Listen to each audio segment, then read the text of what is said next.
الله وبركاته. صاحب الرسول ولا عشركينا ما إن شاء الله عشركينا وكسر فنان دونا إنجليش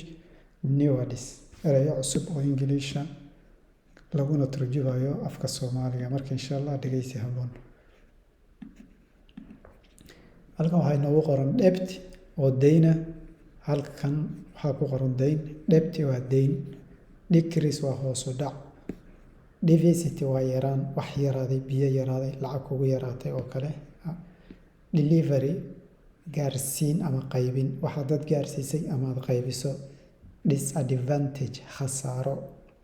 disadvantage maxay noqotay khasaaro distribution qaybinta gaarsiin ama qaybin sahay meel wax la gaarsiiyo kale tusaale si dad oomanood biyo gaarsiisay dad baahanood cunto gaarsiisay ama raashin gaarsiisay oo kale distribution qaybin employee shaqaale employer shaqaaleeye kan waa shaqaale kanna waa shaqaaleysiye loo shaqeeya dheh qof loo shaqeeyo iyo qof la shaqaaleysiiyey ay noqoneen equipment qalabka tusaale kombiyuutarada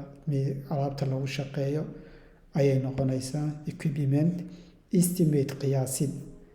estimate waa qiyaasid experience khibrad facilities waxa weeye xarumaha facilities qalabna way noqon kartaa xarumaha lagu shaqeeyana way noqon kartaa feedback waa jawaab celin qof aad wax u dirtay jawaab ku soo siiyay growth waa kobac grant waxa weeye damaanad qaad waa deeq ama shay lagu damaanad qaado improvement hagaajinta ama horumarinta shay la horumariyo kale sida aqoonta ama cilmi baarista oo kale increase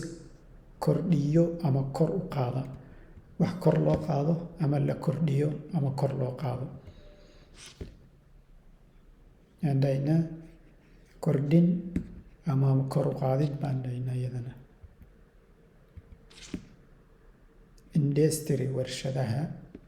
industry warshad ama warshadaha wax soo saara warshad waa hal warshadana waa wax badan industry waa warshadaha ama warshad hal warshaday noqonaysaa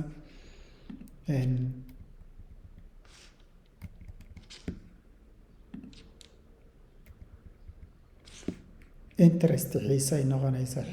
xiisaha ama xiise andana waxaad xiisaynayso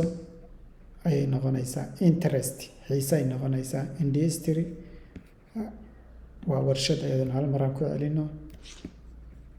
debt waxaan dhahaynaa waa deynta la kala qaatay ee caadiga ah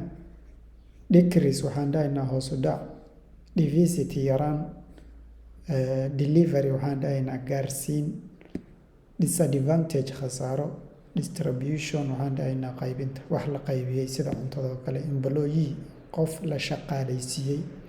employer qof wax shaqaaleysiiye ama loo shaqeeyo equipment qalab maxaa ka mid noqon kara qalabka lagu shaqeeyo ayay noqonaysaa estimate qiyaas experience khibrad facilitate ama facilities xarumaha lagu shaqeeya iyo qalabka lagu shaqeeya iyo waxyaalaha lagu shaqeeyaba way noqotaa feedback waa jawaab celin qof ayaad ka sugaysay hal wuxuu dirtay jawaabtii growth waxay noqonaysaa kobac dhaqaale dheh kobac dad dheh kobac bay noqonaysaa grant waxa weeye damaanad qaad qof wuxuu kaa gatay shay wuxuu dhahay shaygaas hadduu xumaado anaa iskala soo celi waa damaanad improvement hagaajin ama kor u qaadid increase kordhiyo ama kordhinaya wax la kordhiyey ayay noqonaysaa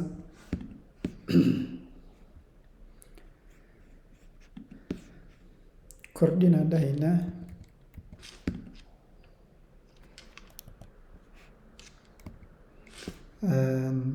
increase waa kordhin